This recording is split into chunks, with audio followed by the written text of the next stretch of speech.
Olá pessoal, meu nome é Diego, eu sou estudante de Engenharia de Computação e sou membro do PET Engenharias da UFES. Essa é a sexta aula do curso de Inclusão Digital, do primeiro módulo, e nela estaremos abordando a ferramenta Microsoft Excel, que é um dos componentes do pacote Office da Microsoft. Como eu já disse nas outras aulas, o pacote Office ele é pago, então para utilizar suas ferramentas a gente precisa adquirir uma licença. Tendo a licença, você pode instalar os produtos no seu computador. E no caso do Excel, assim que nós abrimos, essa é a primeira tela que encontramos.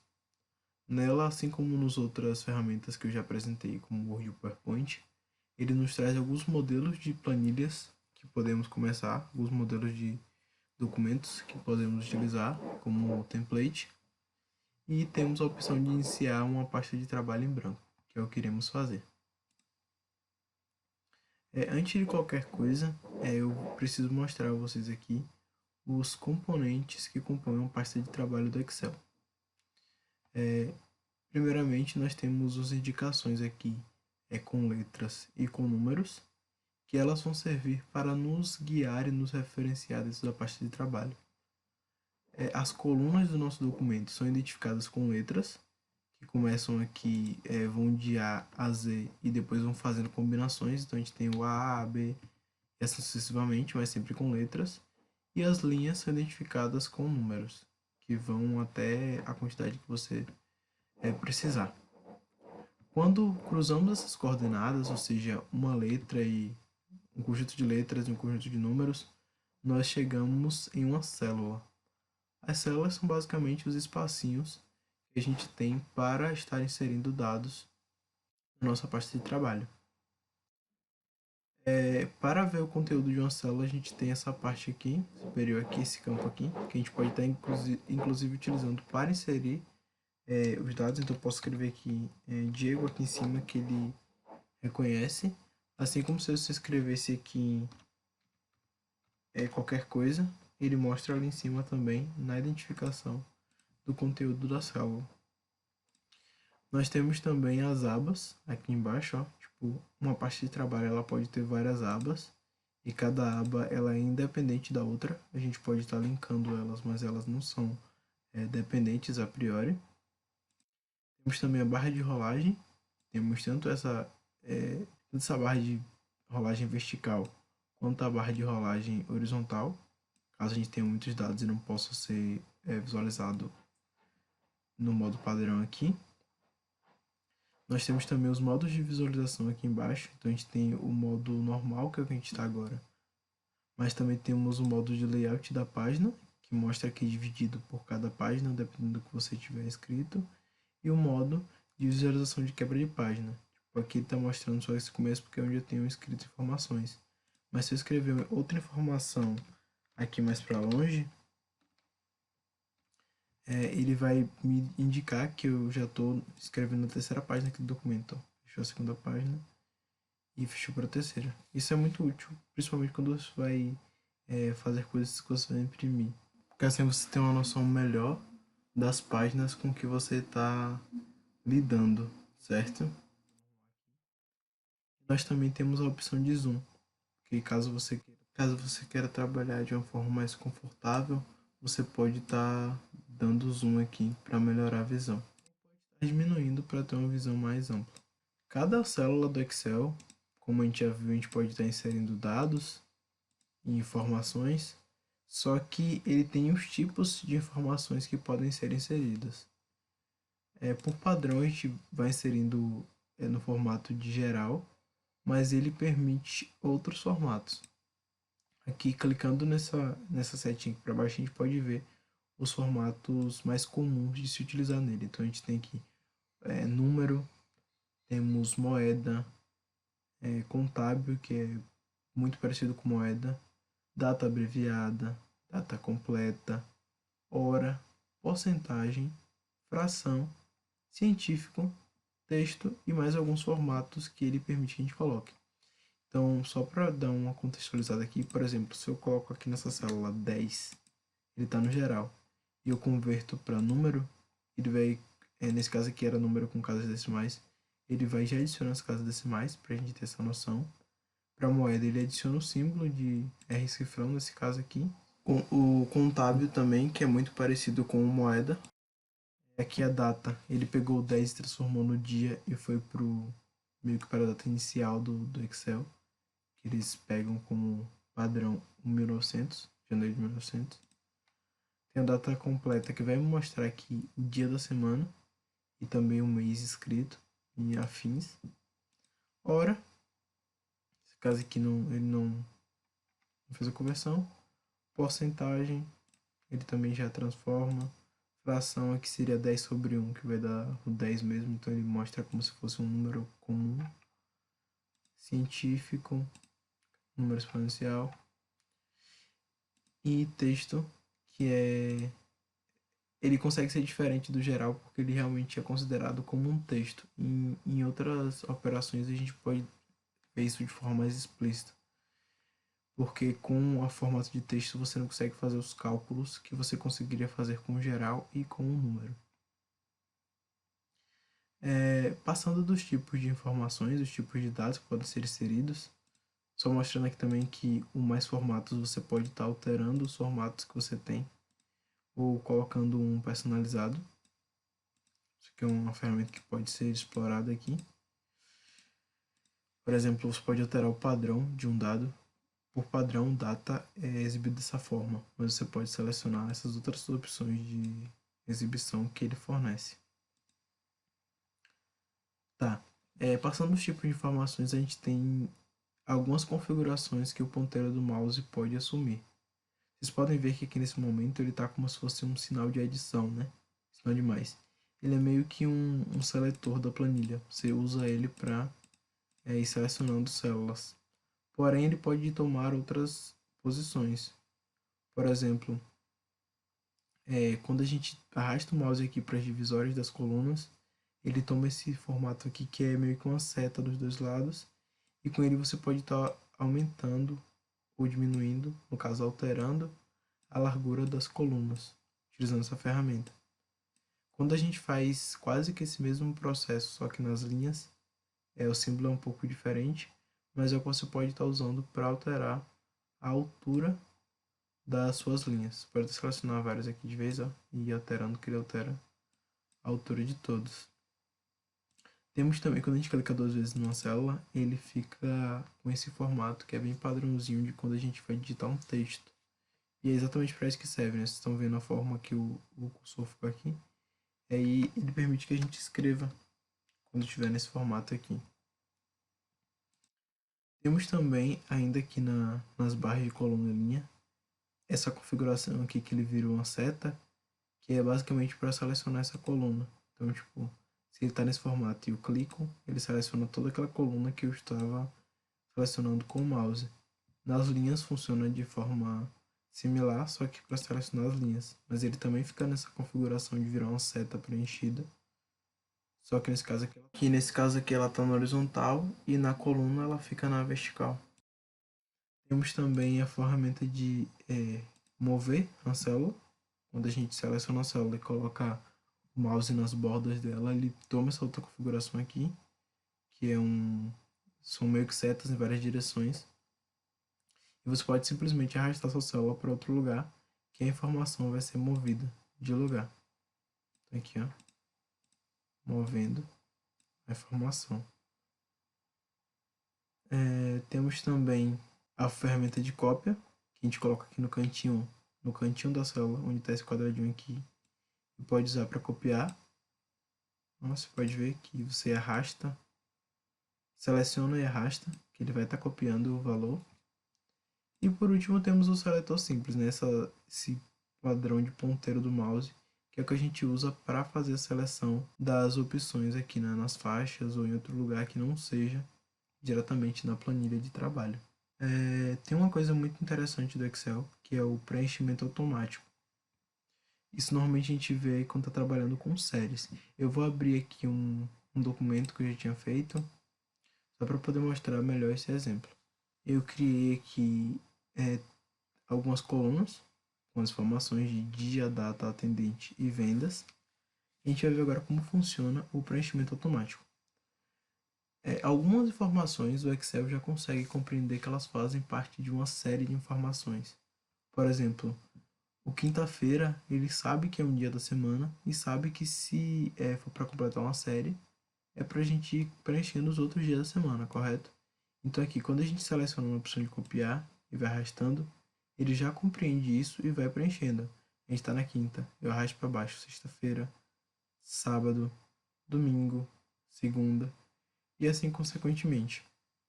E é só você sair que ele vai estar fazendo esse preenchimento. Porém, o preenchimento automático ele tem algumas opções que você pode seguir. Observe que agora que eu arrastei apareceu essa opçãozinha aqui, opções de auto-preenchimento, e eu posso estar selecionando algumas formas de corrigir esse preenchimento. Vamos supor que para o que eu estou fazendo eu preciso só dos dias da semana. Então posso selecionar essa opção aqui, preencher dias da semana, que ele vai tirar o sábado e o domingo. E assim como você pode estar explorando as outras opções de acordo com a sua necessidade.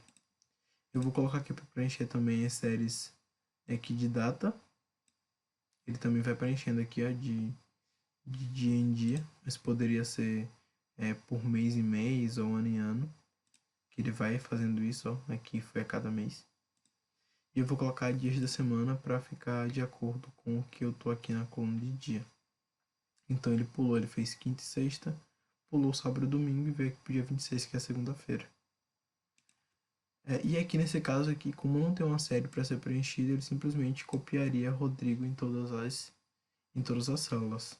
E assim como eu poderia escolher simplesmente não copiar o valor e fazer só a formatação dessa célula. Outro recurso, quando estamos trabalhando com células, é a possibilidade de mesclar elas, mesclar ou dividi-las. Aqui se você olhar aqui pelas colunas, o D e o E eu estou utilizando para colocar um dado só, porque essas colunas estão mescladas. Dá até para ver aqui que está marcada a opção mesclar e centralizar. Se eu clicar nela de novo, ele volta a ser dividido como era antes, duas células. Mas eu simplesmente quero usar elas juntas, então posso simplesmente selecionar as duas células que eu quero juntar e selecionar a opção mesclar e centralizar. Ele tem outras opções sobre opções de mesclagem e você pode estar utilizando essas informações. Em seguida, a gente pode estar inserindo também linhas e colunas na nossa tabela. Simplesmente vindo aqui nas laterais ou em cima, dependendo do elemento que você quiser inserir. Você clica na linha e seleciona com o botão direito a opção de inserir. Quando você está inserindo uma linha, por essa opção aqui, ele insere uma linha acima da que você selecionou. Então eu vou até fazer isso daqui para ficar mais claro. Vou colocar na linha 6, que já tem um dado, ele vai adicionar uma linha entre a 5 e a 6, uma linha em branco. E o que foi o que aconteceu aqui? A gente tem agora um intervalo aqui, que não é muito relevante para a gente. Quando estamos trabalhando com colunas, ele adiciona uma coluna à esquerda. Você vem aqui, inserir, ó, ele inseriu uma coluna à esquerda que ficou entre o dia e a data. E você pode estar apagando a coluna inteira também, simplesmente fazendo esse mesmo processo, mas selecionando a opção de excluir. O que eu posso fazer é a mesma coisa com a linha. Existe também como você formatar o design das células. Aqui você pode observar que eu coloquei cores diferentes. E para a gente fazer isso é bem simples. Você simplesmente seleciona a célula ou o conjunto de células. Inclusive, para selecionar o conjunto de células, você clica em uma e vai arrastando o mouse por quantas você quiser pegar. Vou pegar só uma coluna aqui.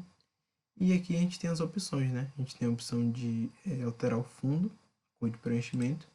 Então posso aqui selecionar simplesmente uma corzinha mais fraca, enfim, o que eu precisar. Você pode também estar alterando a fonte, pela opção aqui de alterar a fonte. É uma fonte meio zoada, só para mostrar que a gente pode estar fazendo essa personalização. Temos também como alterar a cor da fonte em específico. Aqui, vermelho, verde, enfim. Também pode estar alterando a direção do texto. Tem a opção aqui, ó, de orientação. pode estar inclinando seu texto. Essa célula está pequena, mas se eu crescer aqui, a gente pode ver que ele altera na vertical, girar o texto e várias opções dependendo da sua necessidade de estilização da célula. Isso é uma coisa que você pode estar explorando bastante também, porque existem várias formas de personalizar suas células. Temos uma opção interessante também de classificação e filtragem de dados. Para ilustrar isso melhor aqui, eu vou alterar alguns nomes aqui. Rodrigo é um dos instrutores, né, do curso. Eu vou adicionar os outros. Temos Natália e temos eu, que sou o Diego. Aproveitando que agora eu tenho mais dados, eu vou fazer o preenchimento automático. Agora que ele tem uma série que ele consegue compreender, que é para ir preenchendo uma série. Vou prosseguir esse aqui também. Enfim. Com a opção de classificação, você clica na célula. Você pode ser as células de título, né? São os melhores lugares para fazer, para ele selecionar de forma melhor. Você clica com o botão de direito para abrir o menu de contexto e seleciona a opção filtrar. Eu vou fazer aqui diretamente no Rodrigo, porque eu já tinha selecionado aquela ali para fazer o filtro. Aqui ele já pegou, como eu selecionei a célula de Rodrigo e falei que era para filtrar pelo valor selecionado, ele me deixou apenas com as opções de onde tem o valor de Rodrigo. Então ele só mostrou as linhas que tem o valor de Rodrigo. Mas eu posso vir aqui nesse funil do filtro e selecionar todos para voltar a aparecer todo mundo. Ou simplesmente posso selecionar só quem eu quero ver nessa filtragem. Seleciono aqui, ó, Diego só. Bom, só Natália. Ou Natália e Diego. E afins, e assim ele vai fazendo a filtragem. Assim, eu vou colocar todo mundo de volta aqui. Assim como a gente tem também a opção de classificação. Eu poderia, por exemplo, selecionar essas células aqui e selecionar para ele classificar em ordem alfabética, né, de A a Z. E aí ele me reordenou as pessoas aqui, só que em ordem alfabética. Assim como eu poderia colocar e dizer A, ele ia fazer a ordem alfabética inversa. Ok. Prosseguindo. Além dessas opções de classificação e de tudo que a gente viu aqui até agora, o Excel nos permite fazer uma série de fórmulas e equações básicas e complexas também, só que aqui a gente vai ver algumas mais simples. Eu vou colocar uns números aqui aleatórios. Existem algumas fórmulas para fazer alguns cálculos e você pode estar escrevendo essas fórmulas em uma célula para que ela realize a opção que você quer. Primeiramente, nós vamos ver uma fórmula para realizar operações de soma. Então, eu posso escrever aqui tanto por esse campo de visualização do conteúdo da célula, como eu posso simplesmente clicar duas vezes na célula e escrever aqui direto. As fórmulas no Excel, elas começam com um símbolo de igual, que é para identificar que aquilo é uma fórmula. A gente coloca o nome da fórmula que quer usar e passa os parâmetros, digamos assim, que é as coisas que a gente precisa passar para que aquela função seja executada. No nosso caso, a gente está usando a função soma, que ela soma números, basicamente, e eu quero somar todos esses números de vendas aí que eu coloquei. Então, eu abro parênteses, coloco o número da primeira célula, que aqui, se a gente for observar aqui, é o F2, se eu clicar ele até vai direto. Coloco dois pontos aqui agora, só para ele entender que é um intervalo. E agora eu clico no final do intervalo. Como eu quero somar dos valores do F2 até o F8, eu seleciono o F8 aqui e ele já me completou aqui. Eu fecho parênteses e dou um Enter. E ele me retornou aqui 31, que é exatamente a soma de todos esses valores aqui. Assim como a gente tem essa função para somar, nós temos um procedimento para subtrair. Só que ele não tem uma função específica, então você pode simplesmente fazer igual ao valor de uma célula, ou o número, a referência de uma célula. Nesse caso aqui eu quero F6 menos, o sinal de menos mesmo, a outra célula que eu vou dizer aqui que é a F3. Eu poderia tanto escrever quanto selecionar aqui que dá no mesmo resultado. O certo é que no campo ali de total ele me exiba o valor 6, né? 8 menos 2. E é exatamente isso que acontece aqui. Assim como temos as opções de adição, subtração, nós temos também a multiplicação e a divisão. Para a multiplicação, a gente tem uma fórmula no Excel, que é a multi. Eu posso colocar aqui igual a multi e passar dentro dos parênteses as células que eu quero multiplicar, ou o intervalo, o que seja. Lembrando que quando a gente está lidando com o intervalo, a gente pode colocar dois pontos. Então, se eu coloco aqui F3, F5, eu estou multiplicando do F3 até o F5, que engloba essas três linhas aqui. Mas se eu quiser só duas células, eu coloco um ponto e vírgula. Ele basicamente separa. Eu posso colocar mais de dois aqui. Por exemplo, eu posso colocar F3, F5 e F8. Ele vai multiplicar essas três células. Assim como eu poderia colocar ali, no primeiro eu coloquei só F3 e aqui no segundo eu posso colocar o intervalo inteiro. Quero multiplicar o F3 pelo intervalo de F5 a F8. Enfim, vou enter aqui e eu vou ter o meu resultado ali que deu esse número todo aqui, 2.688. Para a divisão, assim como no caso da subtração, a gente não tem uma fórmula, mas eu posso estar simplesmente colocando igual aqui, dizendo a célula que eu quero que seja o meu divisor. Nesse caso aqui eu vou pegar F6, porque tem um 8 ali, dividir por 2, que é F3. Então eu passo o sinal de a barra, né? Dividido pelo F3, que a gente tem um 2 ali. E o resultado que tem que nos dar, obviamente, é 4. E foi o que ele resultou. Nós temos também a fórmula de tirar uma média aritmética, que é a função média. Então eu coloco aqui igual a média. Lembrando que tem que ser com um acento, porque senão ele não reconhece. Aí, ó, ele deu até um erro aqui, mas foi porque eu não tinha terminado de escrever, mas enfim. Tem que colocar o nome média aqui. E eu passo o intervalo novamente. Então aqui eu vou pegar do F2 até o F8. E ele vai me dar a média desses valores aí. Só dar um Enter aqui. Deu um número fracionado, mas é a média aritmética desses valores aí. Nós temos também como pegar o menor e o maior valor de um intervalo. Então eu posso simplesmente chegar aqui e usar as funções para fazer isso.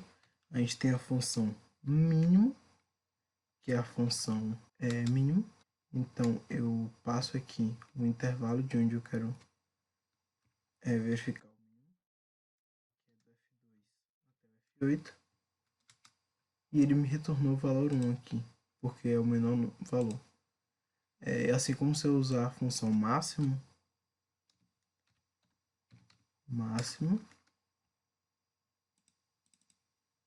aí passar do F2 até o F8, ele tem que estar me retornando o valor 8, que é o maior valor que tem nesse intervalo. E é exatamente o que ele me retorna. Então aqui eu tenho o mínimo e tenho o máximo. Assim como a gente também tem a função para contar quantas células em um intervalo tem um valor numérico. Então, aqui, a gente tem duas colunas. Uma que tem nomes e outra que tem números. Cada coluna tem, nesse caso aqui, tem 7 linhas nas duas. Então, se eu fizer um contar números aplicando essas duas colunas, ele tem que me retornar só 7, porque apenas 7 células desse intervalo tem números. O que eu faço? Eu simplesmente venho aqui nessa célula aqui e uso a função conte.num. Num com acento agudo, senão ele não considera.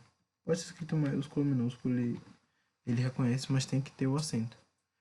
E eu vou colocar aqui o intervalo de E2, pode ser até D2, porque é uma célula mesclada, então ele reconhece. De D2 até o F8, que ele sabe que é para selecionar essas duas colunas. Dou um Enter, ele me retornou 7, porque só essas 7 células aqui, da coluna do F, é que tem valores numéricos. Então só elas foram contadas. Isso pode ser útil em algum, dependendo do que é que você está fazendo. E claro, você pode estar mesclando as operações, né? Então você pode estar escrevendo mais de uma operação para ser realizada. Aqui eu posso estar fazendo uma soma. Não vou nem escrever com a soma, vou fazer a soma direto, porque a gente pode fazer a soma utilizando o sinal de maisinho, que também dá certo. Mas eu posso fazer o quê? Um F2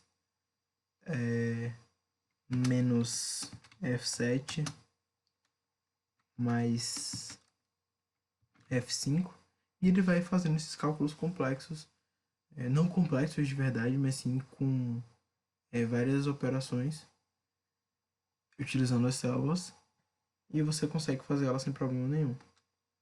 Nesse caso aqui eu vou dar um Enter e ele me retornou o valor -1, que foi o resultado dessa operação.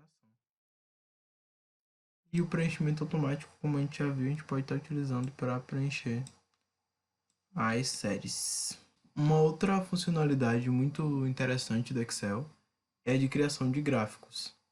É uma funcionalidade muito fácil de ser utilizada, porém a forma que você inserir seus dados na planilha podem estar interferindo na forma que seu gráfico é construído.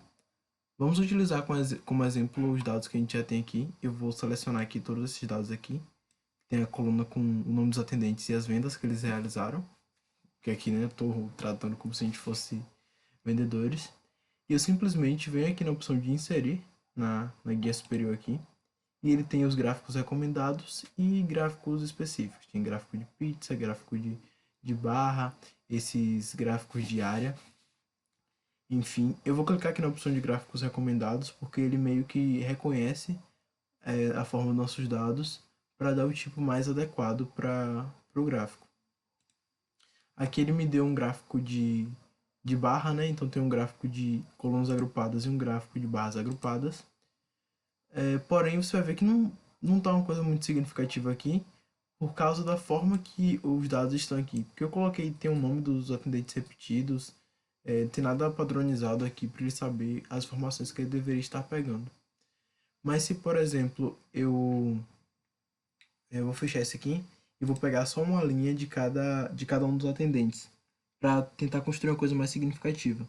Então, vou pegar aqui uma linha de Rodrigo, uma linha de Natália e uma linha de Diego. E eu vou fazer o mesmo procedimento aqui de clicar em gráficos recomendados. E ele me deu um gráfico aqui que a gente já pode estar interpretando de alguma coisa. Tipo, ele tem aqui a escala e as vendas de cada um dos atendentes. E já dessa forma que a gente conseguiu ter uma resposta mais significativa do que quando eu selecionei todos os dados. Aqui na frente de todos os gráficos você pode estar personalizando o tipo do gráfico construído. Aqui a gente tem vários tipos. Como eu já tinha mostrado ali nos outros, né, tem gráfico de área, gráfico de pizza. Enfim, assim como seria a mesma coisa de eu vir aqui e construir ele direto, selecionando o tipo de gráfico que eu quero. Ele tem até uns designs diferentes com 3D, isso tem para praticamente todos os tipos. E é basicamente isso, a ferramenta de construção de gráfico. E você pode estar explorando as outras formas, como gráficos dinâmicos e mini gráficos e coisas do tipo. Só para finalizar, vamos dar uma explorada aqui nas barras superiores. Nós temos algumas guias aqui na barra superior e cada uma delas tem uma funcionalidade específica. Na guia de página inicial a gente tem essas informações, essas opções básicas de colagem, recorte, coisas simples assim de texto. Temos a guia de personalização de texto, que a gente também já acabou vendo isso nas aulas de Word e de PowerPoint. Mais personalização de texto, incluindo a mesclagem e centralização de células, quebra de texto nas células, direcionamento do texto, alinhamentos, essa coisa do tipo. Os tipos de dado, que a gente já viu também. Formatação condicional, que é uma coisa um pouco mais avançada. As opções de inserção, exclusão e formatação de células, linhas e colunas. a inserção de fórmulas matemáticas, classificação e filtragem e localização e seleção. Na guia de inserir, a gente tem essa parte dos gráficos que acabamos de ver. Temos a inserção dos outros tipos de mídia, como imagens, imagens online, tabelas dinâmicas e mais algumas coisas. Na guia de layout, a gente tem aquelas opções básicas também de layout, de mexer com a página, adicionar margens, alterar a orientação. Isso é mais para... como o Excel é basicamente uma planilha, essa questão de orientação muda mais para quando você vai imprimir, que vai fazer mais diferença. Porque trabalhando diretamente no arquivo, a orientação não vai mudar muita coisa, já que vai continuar sendo só células e colunas e linhas. Tem configuração de área de impressão, quebras de página, planos de fundo e afins. Na guia de fórmulas, a gente tem novamente coisas relacionadas a fórmulas matemáticas e algumas funções para serem utilizadas. Na guia de dados, a gente volta lá para aquela questão das filtragens, classificações, obtenção de dados. Tipo, tem algumas fontes da qual você pode estar puxando, digamos, os seus dados. Algumas outras opções mais avançadas também. A guia de revisão, que é básica nas ferramentas do pacote Office, que inclui as de verificação de ortografia, dicionário, pesquisa, tradução, que são coisas que a gente já viu também nas aulas anteriores de ferramentas do pacote Office. E finalmente a guia de exibição, em que são realmente os aspectos relacionados à exibição do documento e à exibição da página. Então, basicamente, esse foi o conteúdo da aula de Excel. Com isso, a gente finaliza as 3 aulas de ferramentas do pacote Office e espero vocês nas próximas aulas desse módulo e dos posteriores.